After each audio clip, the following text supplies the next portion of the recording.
Welcome to Popternative, where we dive into topical discussions from the worlds of pop culture, social media, and sports.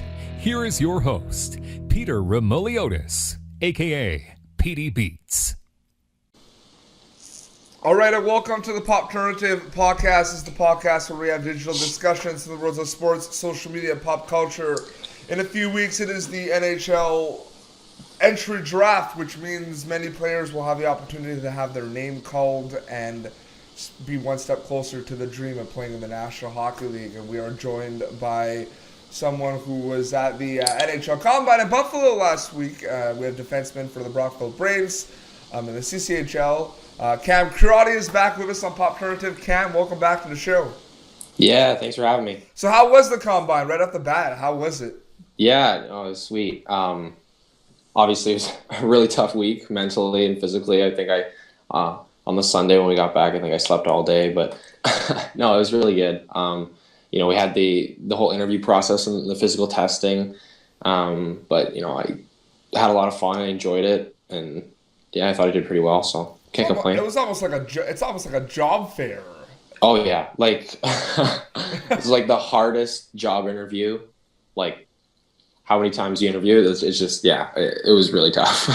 Absolutely. And, we've had you on our CCHL special last month or a couple months ago. And, we talked about a lot of different things. We talked about your career and everything. And since then, what has been different? I mean, you had a playoff run with the Braves and then, going to the Combine, just getting ready. But no matter what you're kind of doing, this NHL draft, I'm sure it's always like in the back of your head, right, Cam? Yeah, it's kind of hard to avoid at this point. Like during the year, you try not to think about it as much. I think I mentioned that. I try and put it in the background, not think about it a ton. But now the season's over, and after playoffs, was kind of focusing on after I got the invite to the Combine, training for that and getting ready for that. So kind of it's something you focus on now, and I'm just trying to kind of relax and enjoy the process until draft day comes, and hopefully, that works out for me. There's a lot of questions that players are asked. I'm sure you were asked a lot of questions at the Combine, and I'm sure the same questions were asked over and over again. But the one question that I want to kind of obliterate right now is that question where someone's like, "Hey Cam, what team would you like to be drafted for?" I always found that to be the very, not inappropriate, but like question that's not easy to answer because there's one dream, right? And the one dream is to play in the NHL.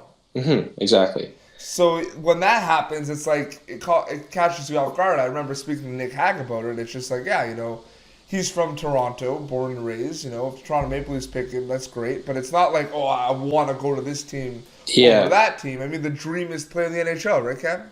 Yeah, I mean, you put it really well there. I think for me, I could say, Ottawa is my favorite team. I've watched them as I've obviously grown up. So being from Ottawa, it's kind of hard to cheer for anybody else. But, I think the thing that I want to go to a team where I'm wanted. I think that's all you can ask for.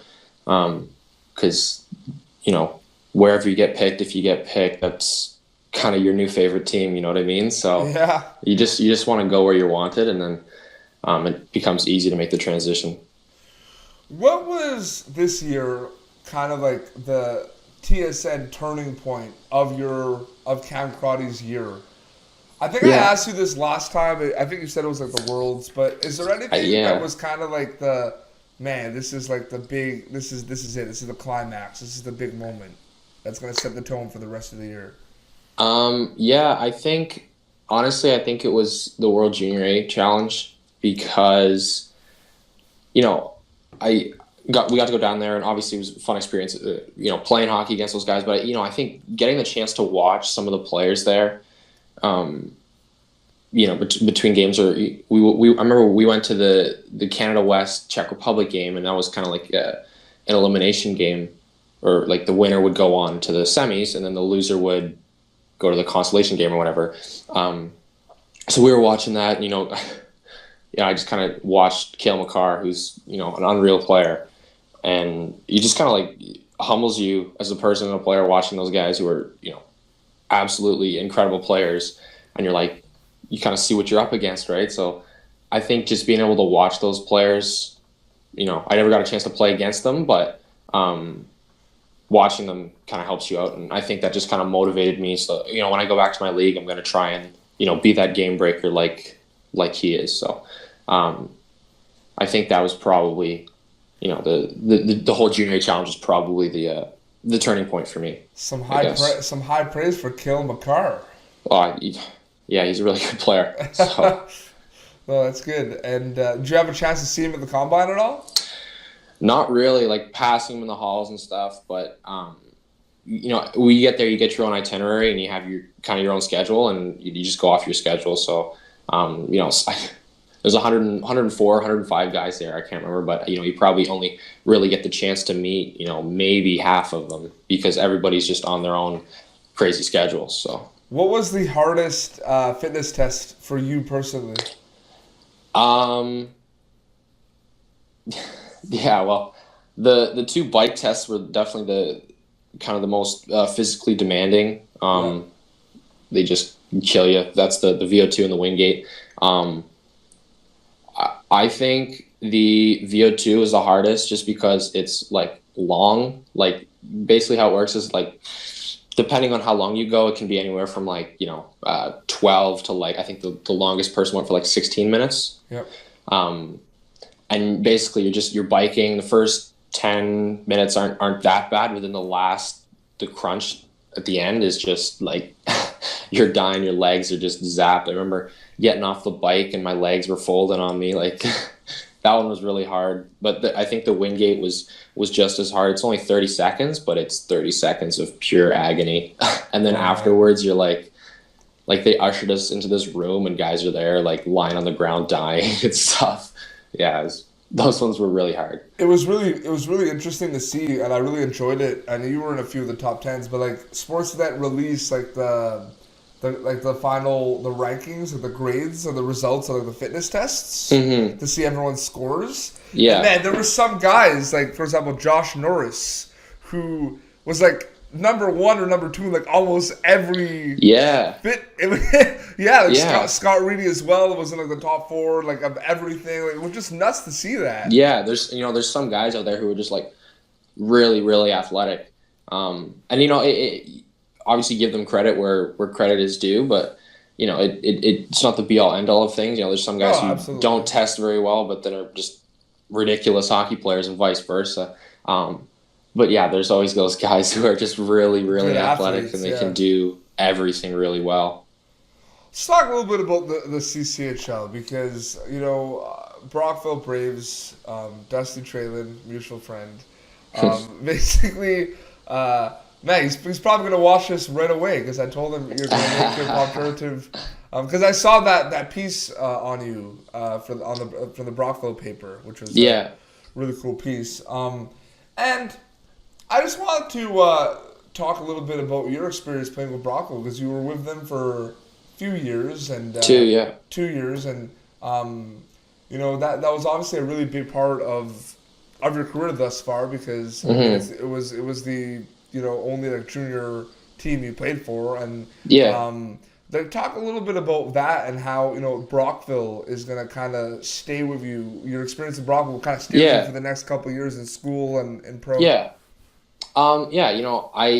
It's funny. I was asked to do. I played for the Cyclones when I was in minor hockey, and so I was asked to go back and give them kind of a little speech for their banquet this year. So I gave a speech to a bunch of the kids and the parents there, and basically I just talked about the CCHL, and I guess when I was coming into playing junior, when I was 15 after my last year of midget, going into junior, I wasn't sure where I was going to play. Obviously, I was drafted by the Petes, and I, being from Ottawa and Ontario, really, they push the OHL as that's where you want to play, and if you're not playing there, you that's the only place you should be focusing on trying to get, right? And basically what I talked about in the little speech was, playing Tier 2 is a really smart decision if you're not ready for the OHL. You know what I mean? So I just talked about that, and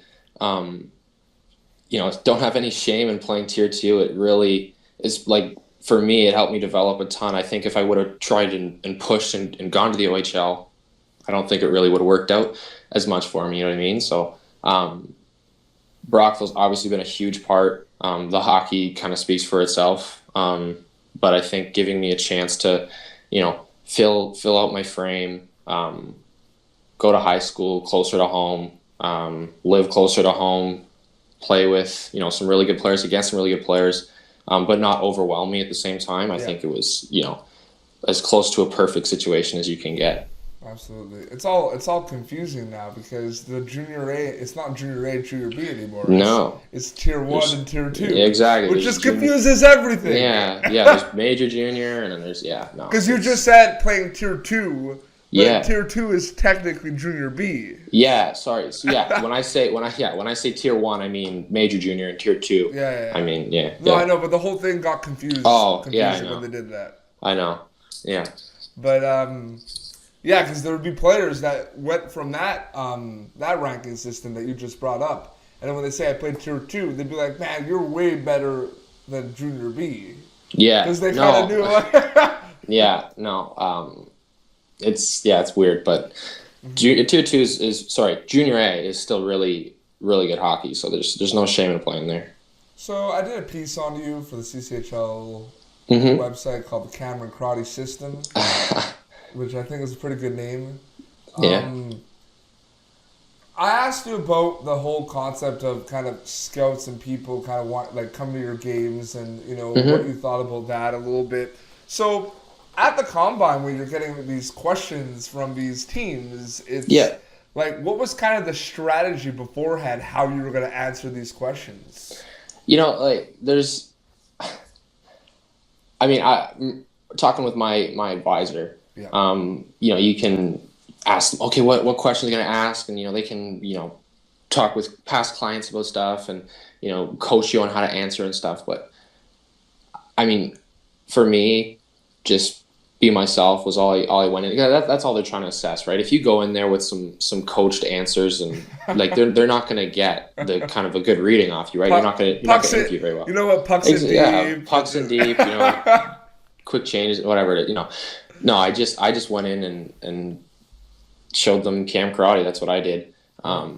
Answered honestly, stayed true to me. Didn't let if some guy was grilling me, I didn't let it change me or get me upset or anything like that. So you got grilled, or you just saying just in general? Some teams like to kind of throw a curveball at you and see how you respond, and then if you get upset or you get rattled and all that stuff. So at the end of the day, just go in and be you, because that's all you can show them. They don't want to go in there, and if you're acting like a stone cold, you're not going to show any emotion. That's not what they want to see, right? Yeah, absolutely. So just be yourself. That's what I did. Yeah, and I was talking to you. I was talking to a couple other players, and those were very intense itineraries. There weren't that much time to kind of prep for the other interviews. Yeah, I remember one day I had like 5 meetings that were back to back to back. So I had like 2 hours straight of just interviews, and it was pretty mentally draining.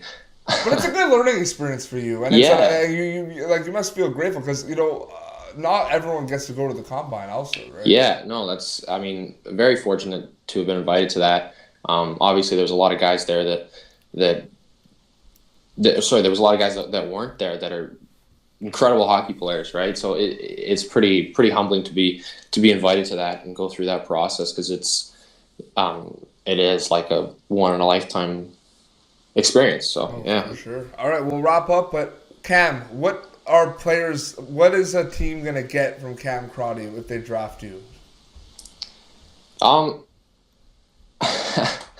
Yeah. What kind of player are you? They know what kind of player I am. I think it's not really hard to see, but I think the person that they're getting is a mature guy, an honest person. I know who I am, and I kind of stick to that. I don't try and be someone or become someone that I'm not, or play like that as a player. So they're just gonna get me, and I'm gonna show them the best of me. So well, Cam, we wish you all the best come the NHL Draft, and enjoy every moment of it, man. Thank you. You earned it, dude. Thank you. I really appreciate it. No problem. Well, this has been Popternative. Thanks to Cam for coming on the show. Thank you for everyone that have been watching previous episodes. You can catch previous episodes on our YouTube, SoundCloud page. Like us on Facebook. Follow us on Twitter. And until next time, this is PD Beats signing off. Thank you for tuning in to Popternative. Make sure to check out our past episodes of Popternative on YouTube. Be sure to like Popternative on Facebook and follow us on Twitter.